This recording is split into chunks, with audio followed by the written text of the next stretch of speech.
Hola, el texto que escogí se llama Comunicación, la comunicación, ciencia u objeto de estudio de Marta García.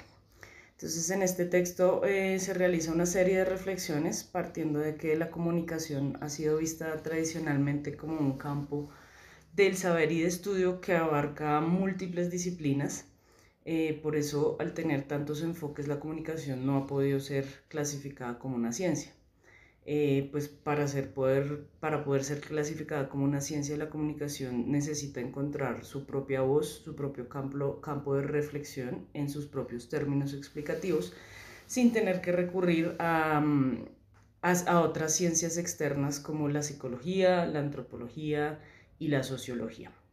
Sin embargo, y para tranquilidad de la comunicología, como la autora nombra esta ciencia de la comunicación, hay que tener presente que cualquier teoría en cualquier área del conocimiento pues siempre será insuficientemente acabada porque no responderá del todo a todos los interrogantes que puedan hacerse al respecto. Según entonces esta afirmación, la pregunta que nos planteamos es si es posible construir una ciencia de la comunicación o quizás únicamente sea posible hablar de una teoría que permita establecer de forma clara que estudia la comunicación a partir de conceptos y categorías. En este sentido, el autor Moreno nos siembra la semilla de la duda al afirmar que el ideal de una teoría plenamente acabada de la comunicación es una verdadera utopía, porque hay una falta de definición del objeto de estudio, pues la comunicación carga con viejos lastres que definen que todo es comunicación, haciendo que ésta no alcance como madurez y estabilidad, la misma estabilidad de otras disciplinas científicas. Para Montes la comunicación es un proceso complejo, ya que en sí misma es un proceso, pero también es una categoría que tiene que elaborarse teóricamente y definirse como un proceso con elementos, estructura, relaciones y dinámica. En este sentido es indispensable citar algunos conceptos sobre qué es como tal la comunicación. El texto nos habla de que en su acepción más básica la comunicación se entiende como una dimensión interpersonal y relacional, una interacción mediante la cual los seres vivos acoplan sus conductas frente al entorno y generan un sistema de comunicación y transmisión de mensajes o de información. Así como lo cita Benoit, quien considera que comunicar es un acto entre dos personas que está completo cuando éstas entienden el mismo signo del mismo modo. En contraposición, el autor Galindo plantea una concepción que define que la interacción es una cosa y la comunicación es otra. Él cita que la interacción no implica en sí misma la comunicación. Al final, la visión general de los autores que se encuentran en el texto es que la comunicación es una actividad humana, relacional, que explica las conciencias subjetivas y que implica dar sentido similar al mensaje.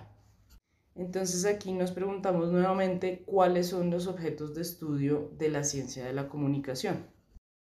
El grupo Hacia una comunicología posible hace una propuesta que indica que tenemos que tener en cuenta 4 dimensiones fundamentales: la expresión, la difusión, la interacción y la estructuración.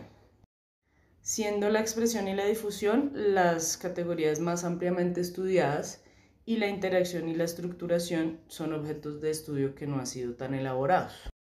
En este punto de la lectura, el autor Martín Serrano nos indica que las ciencias de la comunicación son aquellas que tienen por objeto el análisis de las interacciones en las que existe el recurso de actos expresivos,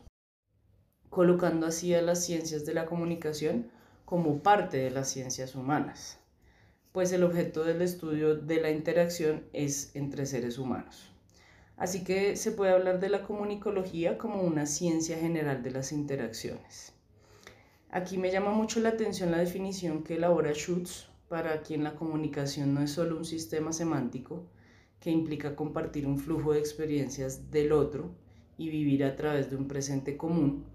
sino que constituye la experiencia del nosotros, en el que nuevamente la interacción se vuelve el fundamento de toda la comunicación. Me gustó mucho una reflexión final en la que expresan que la comunicación debe perseguir la comprensión, es decir, que debe haber una interpretación similar de esas expresiones emitidas y compartidas pues esto es lo que da pie a la construcción del conocimiento. La autora concluye que ante este espectro tan amplio de conceptos es indiscutible que la comunicación tiene una base sociopsicológica, porque es un fenómeno simultáneamente individual y social. Yo considero que es un texto muy interesante que expone bastante bien todas las teorías y conceptos que hasta ahora se han estudiado sobre la comunicación, que hace una buena relación entre la comunicación como campo de estudio y la comunicación como disciplina. Y considero que es muy importante el énfasis que le hacen a la comunicación como la base de las relaciones sociales, que enmarca todos los procesos de comunicación y de interacción entre sujetos distintos,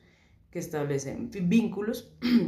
con el fin de comprenderse y que estos vínculos pues no son otra cosa sino el reconocimiento del otro, de su cosmovisión y su carácter. Mi opinión sobre el texto y sobre que si la comunicación debería ser una ciencia es que gracias a toda la revisión histórica de las disciplinas que conforman el pensamiento comunicacional, se tiene un panorama bastante claro del posible estudio que atraviesa la comunicación. Y si podría trabajarse como una ciencia, considero que sí, siempre y cuando aborde los procesos de comprensión, interacción y que tenga una metodología propia que permita generar criterios de verdad dentro de un objeto de estudio delimitado.